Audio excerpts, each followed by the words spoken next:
К другим темам. Накануне по всей стране отпраздновали День предпринимателя. Говорить о том, что в России нет бизнеса, не приходится. Например, в Хандыге Тампонского района почти 600 субъектов малого и среднего предпринимательства, рассказывает Нина Ханарова.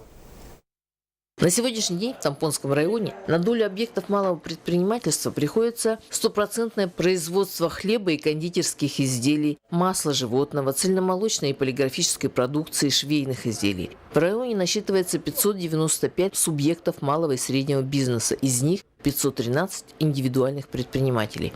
Наибольшее количество занято в транспортной деятельности, розничной и оптовой торговле, строительстве, сельском хозяйстве и других отраслях.